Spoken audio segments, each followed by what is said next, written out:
10 o'clock news, a well-known and outspoken South Georgia pastor now faces the possibility of spending up to 30 years in federal prison. Don't expect to see Mac Knight's name associated with fraud.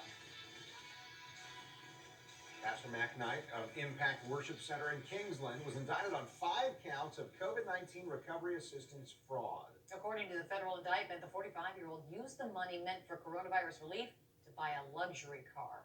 News Project reporter Eric Avendier joins us live with what else the indictment reveals. Eric. Well, for the past couple of years, Pastor Knight has appeared in many of our news stories, fighting and standing up against what he perceived to be as police excessive force, and even represented, or shall I say, represented the family of George Floyd, who was killed by a Minneapolis police officer. Well, now he is the one who needs representation to fight these federal charges listed in this indictment.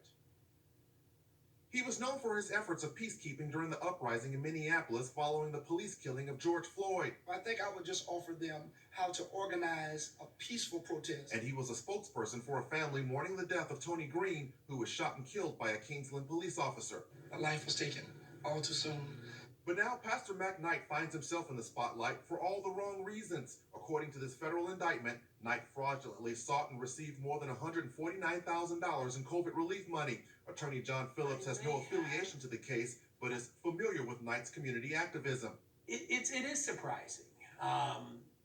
When you have multiple businesses, you've got to run each one right. And this CARES Act money wasn't free money. It wasn't just take it and do what you want with it.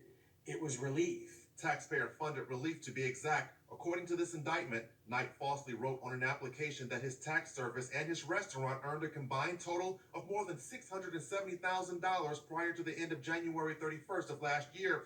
In March of that year, he got a check from the government totaling a little more than $149,000. 10 days after receiving the check, investigators say Knight purchased a Mercedes-Benz for a little more than $46,000. Phillips says this leads to other questions. Where's the rest of the money? Did some or most go back to the business? I'm curious as to where they have him on the lies. Obviously, they have something because it went to a grand jury. But, in this country, we're innocent until proven guilty.